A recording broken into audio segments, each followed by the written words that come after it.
Caves, as far as here on the terrestrial ecosystem, they are the last frontier. So few scientists go underground, and really so few people go underground. It's just a whole new territory to explore. The way I like, an analogy I like to use is, imagine you have a 100-acre nature preserve that's forested, and you only have 2 parking lots that you can pull your car into, get out of your car, walk up to the edge of the parking lot, and now that's how you're going to survey all the diversity in that nature preserve.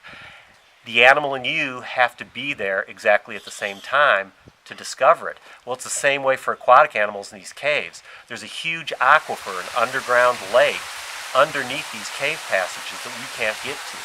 So there has to be an animal that's come to that little window, that one pool or stream in the cave, and it has to be there the same time I'm there for me to find it and discover it. And that's how I was able to go into Key Cave over 15 years and 50 trips and never find cave shrimp. Then on my 51st trip, I find them, and I find them 3 months in a row. It's just the luck of the draw. All right, one crayfish down. Boom.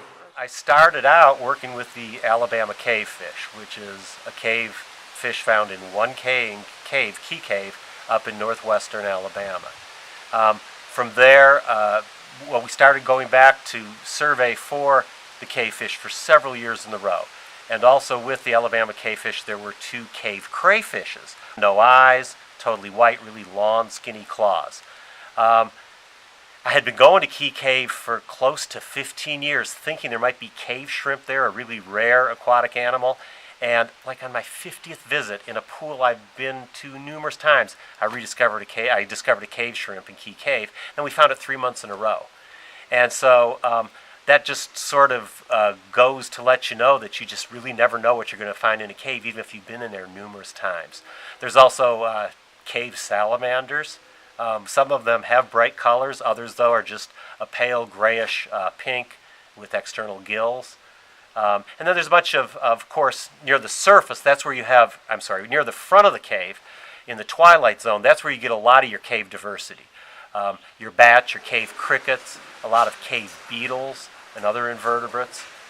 So you can find a lot of cave biologists don't work so far back in the cave. They work near the front of the cave because that's where a lot of the diversity is, because there's a lot more food near the front of the cave. You get way back there in the cave, like I said before, the diversity really drops off, and you're just limited to some cave crayfish, cave salamanders, and cave fish. They're kind of long, but not quite as long proportionally as You have to embrace the dirt, because dirt's everywhere. Some caves are much muddier than others, that's true, but especially if you're an aquatic biologist like I am, there's going to be water, you're going to get wet, and you're going to get muddy. And if you don't like wet and muddy, then caves aren't for you. And now, if you're moving around a lot, like if you're a recreational caver and you're pretty much just stopping to rest and you're moving, you usually don't get cold. But when you're doing cave research, quite often you'll collect some animals, and then you'll be sitting for maybe up to a half an hour processing those animals, taking little fin clips, maybe measuring how big they are, how much they weigh, taking pictures of them and putting them back. And after all that work to get into the cave, and you've worked up a sweat, and then you're sitting in 55-degree temperature, then you start getting cold, and then you gotta be careful about getting too cold.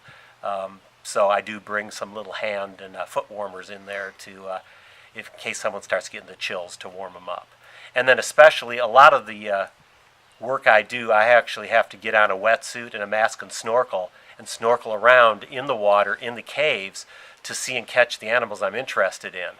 Of course, then your whole body and your head's immersed in 55-degree water, and you really do have to be careful about hypothermia, because my teeth start chattering, and shortly after there I've got to get out, because you can get pretty cold.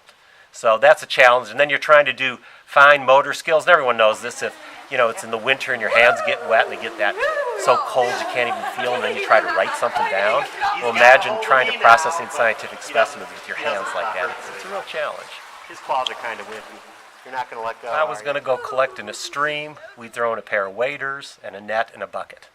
And away you go, and you can collect the fishes you need. You might have a tissue kit to take some fin clips off of a fish, and you're ready to go. With caving, obviously you need a helmet and light. Typically you wear a caving suit to keep you from getting beat up. I don't have the best knees, so I have to put knee pads on. So you've got all this extra gear. I brought a backpack in. It had several backup lights, backup batteries, some emergency first aid stuff. So there's just a lot of material that you got to go and take into the cave with you, as well as the gear that you're going to take to collect the animals and remove any pieces of tissue for genetic analysis. So there's just a lot more equipment. Let's try to catch stuff. Instead of driving up to a bridge and jumping in like you quite often do to sample fishes, you may have to walk a quarter or half a mile in a cave before you get to the water. So and it's not always walking. Sometimes it's belly crawling. So it's just logistically a lot more challenging. There's a lot more stuff you need, and it takes a lot longer to do anything that you would normally do up on the surface. I really enjoy working in caves. I mean, I had a blast today. It's just so different from anything you do in surface biology. You're walking, you're stooping, you're crawling. You put on a mask and snorkel and a wetsuit and snorkeling around, and then you really get in your own world. I don't cave dive. I always have air above me. Cave diving is for people more coordinated than me.